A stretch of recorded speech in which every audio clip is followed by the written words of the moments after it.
तो ओम नमो भगवते वासुदेवाय। ओम नमो भगवते वासुदेवाय। ओम नमो भगवते वासुदेवाय। नारायणं नमस्कृत्यं नरं चैव नरोत्तमं देवीं सरस्वतीं व्यासं ततो जयमुदीरयेत्। नष्टप्रायेषु अभद्रेषु नित्यं भागवत सेवया भगवती उत्तमा श्लोके भक्तिर्भवति नैष्टिकी। नमा ओम विष्णुपादाय कृष्णप्रेष्ठाय भूतले श्रीमते भक्तिवेदांत स्वामिन इति नामिने। नमस्ते सारस्वते देवे गौरवाणी प्रचारिणे निर्विशेषा शून्यवादी पाश्चात्य देशतारिणे। जय श्री कृष्ण चैतन्य प्रभु नित्यानंदा श्री अद्वैत गदाधरा शिवासादि गौर भक्त वृंदा। हरे कृष्णा कृष्ण कृष्णा हरे हरे हरे राम राम राम हरे हरे। श्री राधा वृंदावन चंद्र की जय, श्री गौर निताय की जय, श्रील प्रभुपाद की जय। Welcome all of you for today Shrimad Bhagavatam session. हम लोग फर्स्ट कैंटो के छठे अध्याय से पढ़ रहे हैं। कल हमने छठा अध्याय प्रारंभ किया था और छठे अध्याय के हम लोगों ने कल 4 श्लोक तक पढ़ लिया था। आज हम श्लोक नंबर 5 से प्रारंभ करेंगे और छठे अध्याय का टाइटल है नारद तथा व्यास देव का संवाद। अब देखिए, क्योंकि व्यास देव जी के जो गुरु हैं वो नारद मुनि हैं और जो व्यास देव जी हैं वो एक्चुअली भगवान के लिटररी इनकारनेशन है, वो शक्त्यवेश अवतार हैं। फिर भी वो चाहते हैं कि मैं अपने गुरु से कंफर्म करूं कि उनकी इस भक्ति में किस प्रकार प्रगति हुई। जब हमें कोई गुरु हमारे जीवन में इनिशिएट करता है इस भक्ति में, तो आप आगे आके समझेंगे कि हमारे 3 प्रकार के गुरु होते हैं। एक तो होता है पथ प्रदर्शक गुरु जो हमें इस पथ पे लेके आता है, एक होता है शिक्षा गुरु जो हमें ये ज्ञान देता है, और एक होता है दीक्षा गुरु जो आपको एक्चुअली भगवान तक लेके जाता है। दीक्षा गुरु जो आपको इस भक्ति की दीक्षा देते हैं। तो जब जो भक्ति वेदांतिस्ट जो नारद मुनि के घर पे रुके हुए थे, उनकी माता के घर पे, जब वो एक दासी की तरह कार्य कर रही थी, उनकी माता मेड सर्वेंट थी, तो वो भक्ति वेदांतिस्ट की सेवा करती है और नारद मुनि उनकी जूठन खाकर किस प्रकार उनको भक्ति वेदांतिस्ट ये ज्ञान प्रदान करते हैं नारद मुनि को। तो जब ज्ञान प्रदान हो जाता है, इनिशिएशन हो जाता है, उसके बाद क्या क्या चेंजेस आते हैं भक्त के जीवन में। जैसे कि हमारी संस्था में, जैसे मुझ जैसे बहुत सारे यंग बच्चे इस संस्था को ज्वाइन करते हैं टाइम टाइम पर। यहाँ जैसे आप में से भी अभी कुछ भक्तों का इनिशिएशन हुआ था, जो इस कथा को सुनने वाली हैं। एक माता जी हैं हमारी कविता माता जी, उनका नाम कुसुम सरोवर माता जी हो गया है।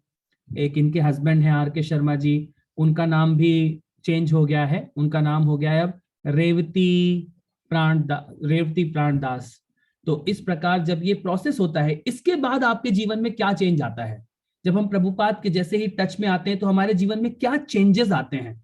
जब आप इस भक्ति को पढ़ना शुरू करते हैं, भागवतम को, तो फिर वही वो जानना चाहते हैं। वेद व्यास जी नारद मुनि से जानना चाहते हैं फिर नारद मुनि के जीवन में क्या क्या चेंजेस आए। वो तो एक 5 साल के बच्चे हैं जब नारद मुनि ये भक्ति वेदांतिस्ट ने उनके जीवन में ये ज्ञान उनको प्रदान किया था। तो फिर क्या चेंजेस आते हैं हमारे जीवन में, किस प्रकार हम इस भौतिक संसार से डिटैचमेंट हमारे जीवन में डेवलप हो रहे हैं, तो वो उनसे वो समझना चाहते हैं।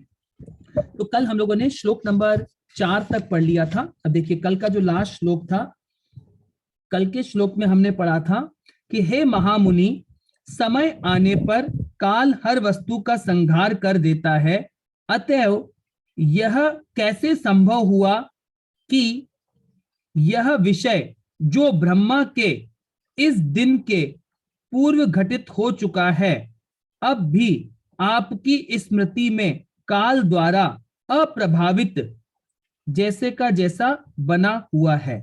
तो ये वाला जो श्लोक था, हमने इसको कल डिटेल में समझा था कि जो इस संसार में क्या है, जो भी आपकी स्पिरिचुअल कॉन्शियसनेस आप डेवलप करते हैं वो कभी चेंज नहीं होती है। और ये टाइम ये जो काल है, इस काल के प्रभाव में क्या होता है, ये जो हमारी जैसे बॉडी है, ये बॉडी क्या होगा, क्योंकि ये क्या है, भौतिक संसार पूरा का पूरा टेम्पररी है। तो ये भौतिक संसार, ये जो बॉडी में ये सब चेंजेस आते रहेंगे और ये बॉडी क्या होती है, बार बार जन्म होता है, बार बार मिट जाती है। परंतु जो आप आत्मा है वो कभी नहीं मिटती है, वो इटर्नल है। आत्मा कभी खत्म नहीं होती है। और जो आप इसमें कॉन्शियसनेस डेवलप करते हैं, कृष्णा कॉन्शियसनेस, कल भी हमने इसको समझा था, वो भी कभी खत्म नहीं होती है। आपने इस जीवन में जितनी भक्ति कर ली है वो आपका इटर्नल क्रेडिट आपके जीवन में जुड़ जाता है। अब इसके बाद वो फर्दर जानना चाहते हैं कि इस भक्ति में और आगे क्या क्या चेंजेस आते हैं एक भक्त के जीवन में। आप कैसे, आपको बिल्कुल जो जो लोग सीरियस प्रैक्टिस करेंगे आप में से, जो अच्छे से जप करेंगे, अच्छे से भागवतम पढ़ेंगे, अच्छे से वैष्णवों का संग करेंगे, रेगुलर वृंदावन में रहेंगे, धाम में रहेंगे, वैष्णवों के संग में इस भागवतम को समझेंगे, तो उनके जीवन में क्या चेंज आते हैं, तो वो उनको फर्दर समझना चाहते हैं। क्योंकि ये सब चेंज किसके जीवन में आए हैं? नारद मुनि के जीवन में ये सब चेंज हुए हैं। क्योंकि वो तो एक दासी के पुत्र थे और अब वो नारद मुनि बन गए हैं पूरी दुनिया के लिए, पूरे यूनिवर्स के लिए। भगवान ने उनको एम्पावर्ड कर दिया है पूरी दुनिया में प्रचार करने के लिए। तो वो इसको जानना चाहते हैं वेद व्यास जी उनके मुख से। तो अब हम श्लोक नंबर 5 को पढ़ेंगे। मैं श्लोक पढ़ता हूं, मेरे पीछे आप कोई एक भक्त इसका मेरे साथ पढ़ेंगे। कौन से भक्त पढ़ेंगे? आ जाइए साथ में। अमिता श्रीवास्तव जी आप पढ़िएगा, मैंने आपको अनम्यूट किया है। मैं पहले श्लोक पढ़ूंगा, ट्रांसलेशन पढ़ूंगा, आप उसका परपोर्ट पढ़िएगा। देखिए क्या बोल रहे हैं वो। नारद उवाचा, नारद मुनि अब बोल रहे हैं, देखिए। भिक्षुभिभ्र वसुके विज्ञानधेष्टुम भर्ममा वर्तमानो वयाव्याधो तता एतद् कारणम्। श्री नारद ने कहा, जिन महर्षियों ने मुझे अध्यात्म का व्यवहारिक ज्ञान प्रदान किया वे अन्य स्थानों को चले गए और मुझे इस प्रकार से अपना जीवन बिताना पड़ा। माता जी आप पढ़ेंगे? हाँ प्रभु जी, हरे कृष्णा प्रभु जी। पूर्व जन्म में जब नारद जी को महर्षियों ने कृपा पूर्वक आध्यात्मिक ज्ञान प्रदान किया था तो उनके जीवन में प्रत्यक्ष परिवर्तन आया था। यद्यपि वे तब 5 वर्ष के बालक थे। प्रामाणिक गुरु से दीक्षा प्राप्त करने के बाद दिखाई देने वाला यह महत्वपूर्ण लक्षण था। भक्तों की वास्तविक संगति से जीवन में आध्यात्मिक अनुभूति के लिए तेजी से परिवर्तन आता है। नारद मुनि के पूर्व जीवन में ये कैसे घटा, इसका एक एक करके इस अध्याय में वर्णन किया गया है। एकात्मजा में जननी योनिष मूढ़ा च किंकरी। हरे कृष्ण प्रभु जी। हरे कृष्ण माता जी, आपका बहुत बहुत धन्यवाद। अब देखिए नारद मुनि बता रहे हैं, जब उन्होंने मेरे को इनिशिएशन दिया, जो वेदांतिस्ट थे जो उनके घर पे रुके हुए थे, वो तो मुझे भक्ति में इनिशिएट करके चले गए। और उसके बाद क्या होता है, भक्त के जीवन में ग्रेट परिवर्तन आते हैं, ग्रेट। तो इसके ऊपर एक बहुत सुंदर सी स्टोरी भी है, जब आप चैतन्य चरितामृता में पढ़ेंगे। जब भी आपके जीवन में एक वैष्णव प्रवेश करता है तो आपका जीवन क्या होता है, यू टर्न ले लेते हैं आप, एग्जैक्टली यू टर्न। एक तो आप ये भौतिक संसार के भौतिक कार्यों में तेजी से भागते रहते हैं, भौतिक चीजों को अचीव करते रहते हैं, पर जैसे ही ये ज्ञान आपके जीवन में आता है आप क्या करते हैं, उस पर स्टॉप लग जाता है। आपको पता लग जाता है कि सर्वलोक महेश्वरम, इस दुनिया के तो हर चीज के प्रोप्राइटर मेरे भगवान हैं। ये जो मेरा शरीर है मिट्टी का, ये भी उनका है और मैं भी उनका हूं। मैं अननेसेसरी क्यों इस भौतिक संसार में इतना परेशान हूं, मेरे तो रियल फादर हैं। ऐसे ही एक बहुत सुंदर स्टोरी है। एक बार क्या होता है, एक मृगारी नाम का एक बहुत बड़ा शिकारी था। वो शिकारी क्या करता था, जितने भी पशुओं को मारता था वो अधमरा मारता था, उनको एक तीर से आधा मार देता था और उनको तड़पने देता था। तो एक दिन जब नारद मुनि वहां से गुजरे तो नारद मुनि ने देखा, पहले एक चीता को देखा, वो बहुत तड़प रहा है, अधमरा है और तड़प रहा है, उसके बॉडी से खून निकल रहा है। थोड़ा आगे पढ़े तो उन्होंने एक पंछी को देखा, वो भी बहुत तड़प रहा है, करकरा रहा है, चिल्ला रहा है। थोड़ा आगे और बढ़े तो उन्होंने एक हिरन को देखा, थोड़ा आगे और बढ़े तो उन्होंने एक कुत्ते को देखा। इस प्रकार उन्होंने इन सारे पशुओं को वहां पे क्या देखा, ये अधमरे हुए हैं और इनकी बॉडी में बहुत दर्द हो रहा है। मान लीजिए कोई हमारे हाथ काट दे तो कितना दर्द होगा हमें, तो इसी प्रकार से उनको बहुत तड़प रहे थे वो चारों पशु। फिर नारद मुनि ने देखा ये इतना बड़ा घोर पाप का कार्य कौन कर रहा है, तो उन्होंने थोड़ी दूरी पर देखा कि ये कार्य, उनको एक शिकारी नजर आया, तो उन्होंने शिकारी को बोला भाई तुम कौन हो? उसने कहा मैं मृगारी हूं। तो उनका भाई इतने बड़े पाप का कार्य क्यों कर रहे हो तुम? अगर तुम्हें मारना है तो इनको पूरा मार दो। फिर वो शिकारी बोलता है मृगारी, नहीं, मेरे माता पिता ने मुझे इसी तरीके से ये सिखाया है कि मुझे इनको ऐसे आधा ही मारना है और इनको तड़पते हुए देख के मुझे बहुत खुशी होती है और फिर मैं इनको अपना भोजन बनाता हूं। तो नारद मुनि बोले ये तो तुम घोर पाप का कार्य कर रहे हो, इससे तो तुम्हें जन्मों जन्मों तक इस भौतिक संसार में फंसा रहना पड़ेगा, बड़ी बड़ी ग्रेट गंदी गंदी योनियों में, जो ये पशुओं की योनियों, इस प्रकार तुम्हें जन्म लेना पड़ेगा, तुम यहाँ क्यों फंसे हुए हो? तो उसने कहा फिर मैं क्या करूं, मैंने तो ऐसे ही सीखा है। फिर नारद मुनि बोलते हैं कि ठीक है, मैं तुम्हें एक सॉल्यूशन बताता हूं, तुम सबसे पहले जाओ अपना ये धनुष बाण तोड़ कर आओ। तो क्योंकि वो नारद मुनि बोल रहे हैं, वो भगवान के परम भक्त हैं, तो जब भी कोई परम वैष्णव हम पे कृपा करता है तो वो हमारे हृदय को क्या करते हैं, क्लीन कर देते हैं। तो तुरंत क्या किया, वो शिकारी जाकर अपने धनुष बाण को तोड़कर आता है।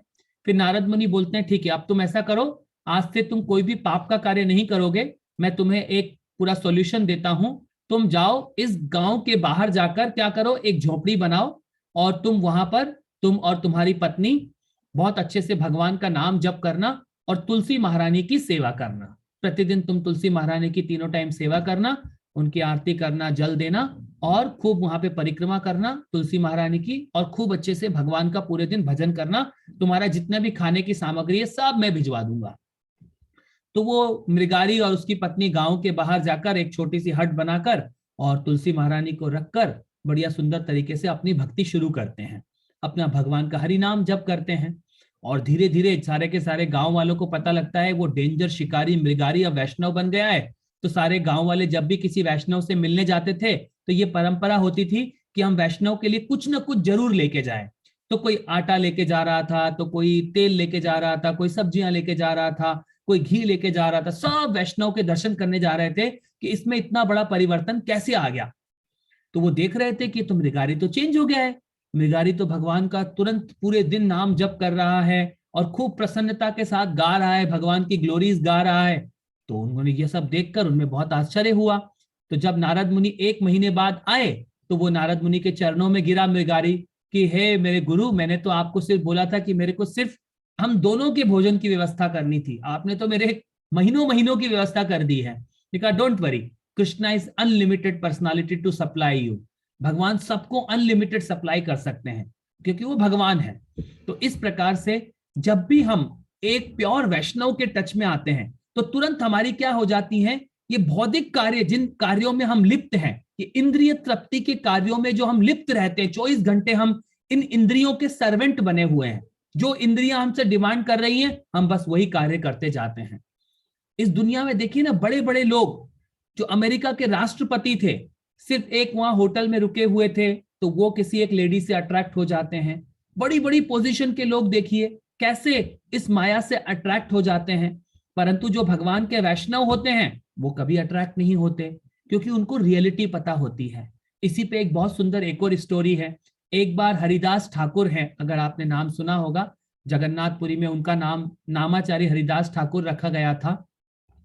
तो जब नामाचारी हरिदास ठाकुर जब जगन्नाथपुरी में बहुत भक्ति करते थे और वो प्रतिदिन कितने 3 लाख नाम जप करते थे। वो 3 लाख नाम, मतलब अगर मुझे 3 लाख नाम जप करने हैं प्रतिदिन तो मुझे कम से कम, अगर मैं कंटिन्यूसली जप भी करूं तो 22 घंटे का समय होता था। और वो पूरा जीवन 3 लाख नाम जप करते थे हरिदास ठाकुर। और उनका जन्म मुस्लिम परिवार में हुआ था। तो वहां के जो मुस्लिम थे, जो वहां के लीडर थे, वहां के जो उस प्रदेश के राजा थे, वो उनसे बहुत बहुत एनवियस थे कि ये मुस्लिम परिवार में जन्म होकर ये किस प्रकार ये वैष्णवों का नाम लेता है ये हरिदास। तो उन्होंने एक दिन प्लान किया, उन्होंने एक हीरा नाम की वैश्या को बोला, जो प्रोस्टिट्यूट होती है, उन्होंने बोला कि आप जाइए और रात में उस हरिदास ठाकुर को आप परेशान करिए, और फिर जब आप परेशान करेंगी उस समय हम आप वहां पर आकर उसको पकड़ लेंगे हरिदास को। तो वो हीरा नाम की वैश्या वहां जाती है और जब वो जाती है तो हरिदास से बोलती है, young boy come we both will enjoy. तो हरिदास ठाकुर बोलते हैं ठीक है, we will enjoy, no problem, तुम यहाँ बैठ जाओ पहले, क्योंकि मेरा अभी थोड़ा सा ये हरिनाम बाकी है, मैं अपनी माला खत्म कर लेता हूँ। मुझे ये 3 लाख नाम का मैंने प्रण लिया हुआ है। जब ये माला खत्म हो जाएगी, दिन भी both will enjoy nicely, no problem. तो वहां बैठ जाती है और वो परम वैष्णव के मुंह से भगवान का नाम सुनती रहती है। हरे कृष्ण कृष्ण कृष्ण हरे हरे, हरे राम राम राम हरे हरे। तो ऐसे रात बीत जाती है और सुबह हो जाती है। हरिदास ठाकुर बोलते हैं, वो फिर जब सुबह हो जाती है तो वो हीरा नाम की वैश्या से चली जाती है। अगले दिन फिर से आती है, फिर से हरिदास ठाकुर बोलते हैं कि तुमको फिर से बैठो, मैं थोड़ा पहले अपना ये नाम जब खत्म कर लेता हूँ, फिर अपन दोनों एंजॉय करेंगे। फिर वो नाम सुनती रहती है, सुनती रहती है, सुनती रहती है। फिर सुबह हो जाती है और चली जाती है। जब वो तीसरे दिन वापस आती है, जैसे ही वो हरिदास ठाकुर के सामने बैठती है, जैसे ही वो हरिदास ठाकुर अपना नाम जप कर रहे हैं और उनके चरणों में गिर जाती है, बोलती है आप मुझे क्षमा कर दीजिए, मैं किसी और इंटेंशन से आपके पास आई थी, मुझे ऐसा भेजा गया था। उसने कहा डोंट वरी, आप परेशान मत होइए, क्योंकि अब आपका हृदय प्योर हो गया है ये भगवान का नाम सुनकर। अब ऐसा करिए, आप वैष्णवी बन जाइए, आपको भी मैं ये इनिशिएट करता हूँ इस भक्ति में, आप भी यहाँ बैठ जाइए और आप भी इस भगवान का भजन करिए। तो हरिदास ठाकुर उसको अपनी जगह पे बिठा देते हैं और बोलते हैं अब आप भी ये भगवान का नाम जप शुरू कर दीजिए। और यही एक जीव का सबसे इंपॉर्टेंट कार्य होता है। फिर उसको वहां बिठा देते हैं और हरिदास ठाकुर किसी और स्थान पे जाके अपना जप करते हैं। तो ये जब भी हम किसी भक्त के टच में आते हैं, किसी वैष्णव हमें कोई इनिशिएट कर देते हैं इस भक्ति में, रियल गुरु अगर हमें इनिशिएट करते हैं, तो हमारे जीवन में क्या होता है, ये हम इस भौतिक इंद्रियों के कार्यों से बाहर निकल जाते हैं। हमें रियलिटी नजर आती है कि हम ये मिट्टी का शरीर नहीं है, हम ये इंद्रियां नहीं है, हम ये हमें यहाँ पर हमारी गलतियों की वजह से हम फंसे हुए हैं। ये सब कुछ टेम्पररी है। मेरा असली घर है, मेरा वो स्पिरिचुअल वर्ल्ड में मैं भगवान के साथ रहने लायक हूं, मैं इस भौतिक संसार में अननेसेसरी आके गिरा हूं। तो आपके जीवन में जब चेंजेस आने लगते हैं, तो वही वेद व्यास जी जानना चाहते हैं नारद मुनि से कि आपके जीवन में क्या क्या चेंज आए, आपके जीवन में ऐसे क्या क्या परिवर्तन आए जिनसे क्या हो सके, आप नारद मुनि का पद मिला आपको। तो वो सब वहां से जानना चाहते हैं। तो यहाँ पे वो बता रहे हैं कि किस प्रकार उन्होंने उनको इनिशिएट किया और वो वहां से चले गए। अब हम क्या पढ़ेंगे, श्लोक नंबर 6 पढ़ेंगे। अब मेरे साथ श्लोक नंबर 6 पढ़ने के लिए साथ में आ जाइए।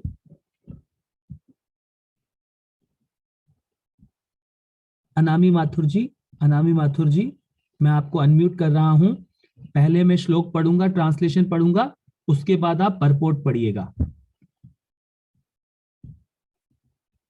अब देखिए क्या बोल रहे हैं वो।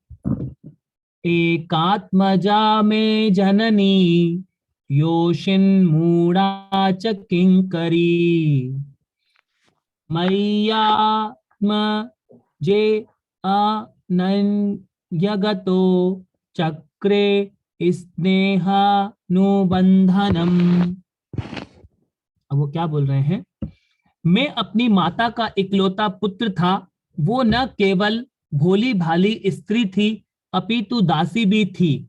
चूंकि वे उसकी एकमात्र संतान था, उसकी रक्षा का कोई अन्य साधन न था, अतएव उसने मुझे अपने स्नेह पाश में बांध रखा था।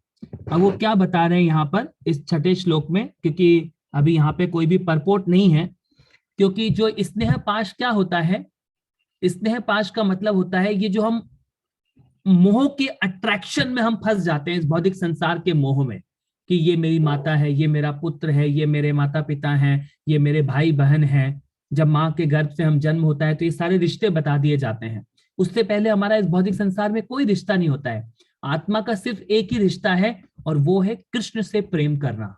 सिर्फ एक सिंगल रिश्ता है हमारा, और कोई रिश्ते नहीं है इस भौतिक संसार में। ये सब टेम्पररी, ये सब स्नेह पाश, इस अटैचमेंट की जगह से हम लोग इस भौतिक संसार में फंसते हैं और बोलने लग जाते हैं कि ये मेरी पत्नी है, ये मेरे बच्चे हैं, ये मेरे माता पिता हैं। तो यहाँ नारद मुनि बता रहे हैं कि मेरी माता क्या थी, एक तो सबसे पहले तो दासी थी। वो चाहती थी मुझे कि मैं उसकी बहुत करूं, ये सब करूं, और उसने मुझे स्नेह पाश में फंसा रखा था, मेरी माता ने मुझे। तो अब देखिए यहाँ पे रिवील कर रहे हैं नारद मुनि कि किस प्रकार हम इस भौतिक संसार में फंसे रहते हैं। तो जब हमारे बहुत सारे मंदिर के ऐसे भक्त बहुत सारे ज्वाइन करते हैं, जब बहुत सारे भक्त मंदिर ज्वाइन करते हैं, क्योंकि उनको समझ में आता है भगवान की वो वैष्णवों के साथ रहते हैं, सेवा करते हैं, तो बहुत सारे माता पिता आते हैं कि बच्चों से लड़ने के लिए आपने हमारे पुत्र को कैसे ज्वाइन करा दिया आपका मंदिर, कैसे पॉसिबल है ये सब। तो उनको क्या होता है, वो अटैचमेंट होता है, थोड़े दिन के लिए अटैचमेंट होता है। परंतु उसमें से कुछ माता पिता इंटेलिजेंट होते हैं, वो समझते हैं ठीक है हमारा पुत्र अच्छा कार्य कर रहा है, इसको करने देते हैं। वो उसमें से कुछ ऐसे होते हैं जो नहीं करने देते हैं, वो अपने पुत्रों को ले जाते हैं मंदिर से बाहर और फिर उनको क्या करते हैं, बहुत सारी दवाइयां देते हैं, साइकेट्रिस्ट के पास लेके जाते हैं कि हमारे बेटे का माइंड उन्होंने वॉश कर दिया है, ये कर दिया है। हम बोलते हैं यस, हमने हम सबका माइंड वॉश करते हैं, हमारा काम ही यही है माइंड वॉश करना। जितनी भी गंदगी भरी हुई है ये बॉडी को, हम समझ रहे हैं इसको वॉश करना हमारा काम है। भगवान का नाम काम क्या है, ताकि आपके ये माइंड वॉश हो जाए, अच्छे से डिटर्जेंट लगा के वॉश हो जाए और आप अपने आप को देख सको कि मैं ये बॉडी नहीं हूं, मैं आत्मा हूं। हमारा काम ही यही है, हम बिल्कुल को समझाते हैं। फिर उनको फिर जी कुछ माता पिता को तो समझ में आ जाता है कि नहीं, जो हमारा पुत्र कर रहा है वो सबसे इंपॉर्टेंट कार्य कर रहा है, वो हमें भी भगवान तक ले जाएगा और ये भी भगवान तक जाएगा। तो वो अपने पुत्र को डिवोशनल सेवा करने देते हैं, मगर कुछ अटैचमेंट की वजह से नहीं करने देते हैं। मैंने ऐसे कई भक्तों का जीवन देखा है, वो क्या करते हैं, अपने पुत्रों को ले जाते हैं जबरदस्ती मंदिर में, लड़ते हैं, लड़ाइयां करते हैं, कैसे भी अपने पुत्र को गाड़ी में डाल के गुंडों के थ्रू कैसे भी ले जाते हैं कि हमारा पुत्र कैसे ही भगवान की सेवा ना करे। वो क्या अटैचमेंट होता है उनको कि हम बूढ़े हो जाएंगे तो हमारी कौन रक्षा करेगा, यही यही तो हमने पाल पोस के बड़ा किया था, यही तो हमारी सेवा करेगा। तो उनको वो मिसकंसेप्शन होता है। आजकल का कोई बेटा माता पिता की सेवा नहीं करता है। आजकल क्या होता है इस भौतिक संसार में, तो उनको समझ में नहीं आता है। उनको क्या होता है, बहुत अटैचमेंट होता है ये सब चीजों से। तो इस अटैचमेंट की वजह से वो बता रहे हैं कि मेरी माता ने भी मुझे ऐसे ही उस घर में रख रखा था, इस स्नेह पाश की वजह से। मगर भगवान तो बहुत दयालु हैं। अब देखिए भगवान क्या करेंगे आगे, नारद मुनि के ऊपर कृपा करेंगे। अब देखिए उनकी माँ के साथ क्या होता है, अगले श्लोक में पढ़ते हैं हम। श्लोक नंबर 7 में आ जाइए। अब हम श्लोक नंबर 7 पढ़ेंगे। श्लोक नंबर 7 में वो बोल रहे हैं, सास्वतंत्रा च कल्पा सोद्योग क्षेमं ममेच्छति ईशस्य हि वशे लोको योषा दारुमयी यथा। अब वो बोल रहे हैं, वह मेरे लिए, वह मेरा लालन पालन अच्छी तरह करना चाहती थी, लेकिन पराश्रित होने के कारण वह मेरे लिए कुछ भी नहीं कर पाती थी। वह संसार परमेश्वर के पूर्ण नियंत्रण में है, अतएव प्रत्येक व्यक्ति कठपुतली नचाने वाले हाथ में किसी काठ की पुतली के समान है। तो देखिए ये पूरा परमेश्वर क्या बता रहे हैं, वो ये सब कुछ भगवान कंट्रोल करते हैं। जो कठपुतलियां नहीं होती हैं, जो अंगुलियों पे हम एक पपेट शो देख के आते हैं, कई बार हम मेले में जाते हैं, उनको एक अंगुलियों पे यूं नचाया जाता है। तो ये बॉडी भी क्या है, ये हम सिर्फ कठपुतलियां हैं और कुछ भी नहीं है। हम इस भौतिक संसार में जितने बड़े बड़े ग्रेट लीडर सोचते हैं कि हम इस दुनिया में कुछ कर रहे हैं, ये मिट्टी को चलाता कौन है, ये जो बॉडी है, ये मिट्टी है, इस मिट्टी को कौन रन करता है, अल्टीमेटली परमात्मा बैठे हैं, तो इसलिए मिट्टी चलती है। तो पूरे भौतिक संसार को भगवान ने बिल्डर भौतिक संसार बनाया है। इसमें सारे लोग बना के मिट्टी को ऐसे खड़ा कर देते हैं भगवान, क्योंकि वो सुप्रीम इंजीनियर हैं, और इसके अंदर आपको डाल देते हैं और आप सोचते हैं कि मैं सारा काम कर रहा हूं। मगर इस मिट्टी को तो हम कुछ कर ही नहीं सकते, मिट्टी को तो हम चला ही नहीं सकते। तो ये सब क्या होते हैं, हम लोग कठपुतलियों के समान होते हैं और बस इस भौतिक संसार में नाचते रहते हैं और इंद्रियों के सर्वेंट बन के हम लोग बस भागते रहते हैं। इन इंद्रियों के कार्यों के पीछे भागते ही रहेंगे, जीवन भर भागते रहेंगे। लेकिन भगवान बोल रहे हैं मैं तुम्हें सब कुछ मैंने सप्लाई कर दूंगा, भागो मत, तपस्या करो, भगवान का भजन करो। मगर फिर भी हमें समझ में नहीं आता है इस भौतिक संसार में हम इस सत्वगुण के इन गुणों के प्रभाव इस प्रकार वो बता रहे हैं। पराश्रित थी, दासी थी और उससे कुछ धन अर्जित करके मेरा लालन पोषण करना चाहती थी, परंतु फिर भी वो, क्योंकि वो पराश्रित थी, एक तरह से वो किसी के घर में दासी की तरह कार्य करती थी, तो उससे कुछ धन अर्जित होता था, तो वो मेरा कुछ भी नहीं कर पाती थी। अगला श्लोक में क्या बोल रहे हैं अब वो, बहुत सुंदर श्लोक है। अब ये अहम च तद ब्रह्म कुले उशीवास्तु दु पक्षया दिग्दर्शका ला व्युप्योत्न बालकः पंचहायनः। तो बोल रहे हैं जब मैं केवल 5 वर्ष का था तो एक ब्राह्मण की पाठशाला में रहता था। मैं अपनी माता के स्नेह पर आश्रित था और मुझे विभिन्न क्षेत्रों का कोई अनुभव न था। तो नारद मुनि अपने बारे में बता रहे हैं, मैं भी किस प्रकार अपनी माता से अटैच था और किस प्रकार मैं अपने इस माता के संरक्षण में रहता था। और अगले श्लोक में वो बोल रहे हैं, एकदा निर्गता महादुहंती निशि गापथी सर्पो अदशपदा स्पृष्टा कृपणा कालचोदितः। एक बार जब मेरी माँ बेचारी रात्रि के समय गाय दुहने जा रही थी तो परम काल से प्रेरित एक सर्प मेरी माता के पांव में धंस लिया। तात्पर्य, एक सत्यनिष्ठ आत्मा की ईश्वर के पास खींच लाने की यह विधि है। बेचारा बालक केवल अपनी स्नेहमयी माता को देख भाल में रह रहा था तो भी उसकी माता का परम इच्छा के केवल स्वरूप इस संसार से उठा लिया गया, जिससे वह बालक पूर्ण रूप से भगवान की कृपा पर आश्रित हो जाए। तो देखिए भगवान कितने दयालु होते हैं। आप कोई सोचेगा एक 5 साल का बच्चा है और उसकी माता को भी क्या कर लिया, एक सांप ने डस लिया। अब नारद मुनि के ऊपर कोई आश्रय नहीं रहा, उसका वो जो एक माँ का आश्रय था वो भी उठा लिया। तो दुनिया क्या समझेगी कि भगवान इतने गंदे हैं भगवान कि एक बच्चे, छोटा सा बच्चा, उसकी माँ को भी भगवान ने उठा लिया। तो भगवान लोग कैसी बातें करते हैं, इस बौद्धिक संसार से रिलेटेड सारी बातें करते हैं। तो हमें क्या समझना है, ये भगवान का प्लानिंग होता है किसी ग्रेट वैष्णव के ऊपर। नारद मुनि भगवान के ग्रेट वैष्णव बनने वाले थे, तो भगवान ने क्या किया, भगवान उनको चाहते थे कि ये पूरे फुल्ली डिपेंडेंट हो जाएं कृष्णा पे। जैसे हम होते हैं ना, हम छोटी छोटी चीजों पे डिपेंड रहते हैं, हर चीज के लिए माता पिता पे डिपेंड होते हैं, या किसी वस्तुओं के लिए इधर सलाम करते हैं, उधर मांगते हैं, इधर करते हैं। हम भगवान पे डिपेंड नहीं होना चाहते, मगर चाहते थे भगवान, क्योंकि नारद मुनि भक्ति में इनिशिएट हो गए थे, तो भगवान चाहते थे कि ये बालक, क्योंकि वो प्योर था और वो परम वैष्णव बनने वाला था पूरी दुनिया के लिए, भगवान ने क्या किया, उसकी माँ को भी उठा लिया। चलो अब ये क्या करे, पूरी 100% सरेंडर कर सके हम भगवान को। तब नारद मुनि, अब देखिएगा जीवन में उनके आगे क्या क्या चेंज आएंगे। तो अब आज हमने यहाँ तक कौन से श्लोक तक पढ़ लिया है, आज हमने श्लोक नंबर 9 तक पढ़ लिया है। हम कल श्लोक नंबर 10 से पढ़ना प्रारंभ करेंगे। और अभी किसी का कोई प्रश्न है तो आप पूछ लीजिए, किसी का कोई भी प्रश्न है तो आप पूछ लीजिए।